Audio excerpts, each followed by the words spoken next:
सरकार में भी। और इस वक्त एक और बड़ी खबर आपको बता देते हैं, अधीर रंजन चौधरी लोकसभा से निलंबित कर दिए गए। इस वक्त की बड़ी खबर है ये। तो अधीर रंजन चौधरी लोकसभा से निलंबित कर दिए गए, इस वक्त की अहम और बड़ी खबर है। यहां पर उनके निलंबन की मांग की गई सरकार की ओर से और उसके बाद अधीर रंजन चौधरी को निलंबित कर दिया गया लोकसभा से। इस वक्त की बड़ी खबर, अधीर रंजन चौधरी लोकसभा से निलंबित कर लिए गए। अमर्यादित व्यवहार के लिए, अमर्यादित भाषा के लिए उनको निलंबित किया गया है। तो लोकसभा की कार्रवाई इसी के साथ शुक्रवार तक के लिए स्थगित भी की गई है। तो अधीर रंजन चौधरी पर गाज गिरी और उनको लोकसभा से निलंबित कर दिया गया है। कल लोकसभा में अधीर रंजन नहीं आ सकेंगे, ये बड़ी अपडेट।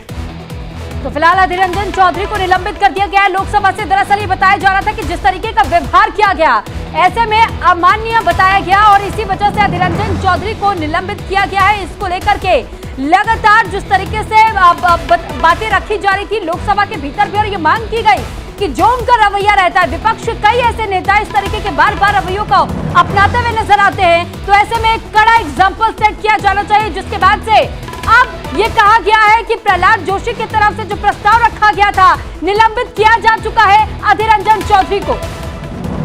तो निलंबित हो गए हैं अधीर रंजन चौधरी, कल लोकसभा में नहीं आ सकेंगे अधीर रंजन। तो पहले ही आपको बता दें कि कुछ सांसद जो निलंबित किए जा चुके हैं उसमें अब नाम एक और जुड़ गया अधीर रंजन चौधरी का। उनको लोकसभा से निलंबित कर दिया गया है। कल लोकसभा में वो हिस्सा नहीं ले सकेंगे, लोकसभा की कार्रवाई में हिस्सा नहीं ले सकेंगे। और हमारे सहयोगी प्रत्युष इस वक्त विजय चौक से जुड़े हुए हैं, सीधा उनका रुख करते हैं। प्रत्युष जी, एक बड़ा एक्शन यहां पर हुआ और क्या कुछ हुआ संसद के भीतर? अविश्वास प्रस्ताव किस तरीके से गिरा और प्रधानमंत्री से उम्मीद की जा रही थी मणिपुर के वो मसले पर बोलेंगे, उन्होंने क्या क्या बातें कही और क्या उतना वक्त दिया जितनी उम्मीद विपक्ष उनसे कर रहा था?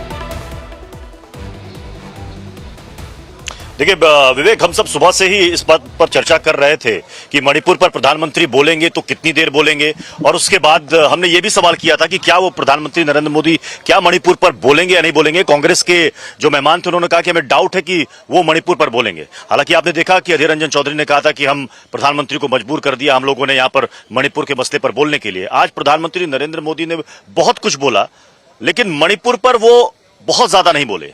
पहले कांग्रेस ये कह रही थी कि 30 सेकंड आपने सत्र की शुरुआत में कहा, वो भी सदन के बाहर। सदन में आपने उतना वक्त मणिपुर को नहीं दिया, लेकिन ये प्लेटफॉर्म, ये मंच एक तरीके से विपक्ष ने खुद ब खुद सत्ता पक्ष को दिया है, जिसमें प्रधानमंत्री नरेंद्र मोदी से लेकर उनके जितने भी मंत्री थे सभी ने अपनी सरकार की अब तक की उपलब्धियों के बारे में जनता को बताया और सभी ने लास्ट में यही बात बताई कि ये अविश्वास प्रस्ताव तो गिर रहा है और 2024 में हम फिर से दोबारा से और प्रचंड बहुमत से आ रहे हैं। और आपने देखा कि प्रधानमंत्री ने कहा कि 2018 में भी मैंने आपको कहा था कि 2023 में आप अविश्वास प्रस्ताव लेकर आएंगे। हमें उम्मीद थी कि आप तैयारी करके आएंगे, लेकिन वो तैयारी इस बार हमें दिखी नहीं। उन्होंने कहा कि सोशल मीडिया पर आपके जो बाहर दरबारी हैं वो भी बहुत मायूस हो गए।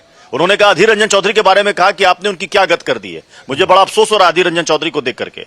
यानी हर मोर्चे पर कांग्रेस को और बाकी विपक्षी सदस्यों को प्रधानमंत्री नरेंद्र मोदी की तरफ से और उनके कैबिनेट के जो मंत्री हैं उनकी तरफ से जवाब दिया गया।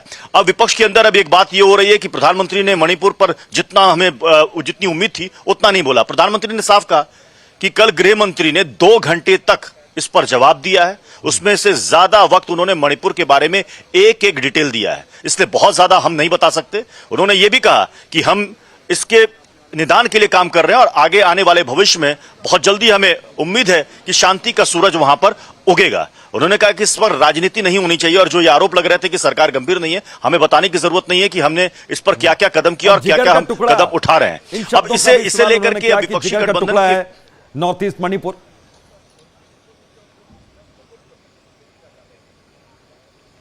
जी, और देखिए नॉर्थ ईस्ट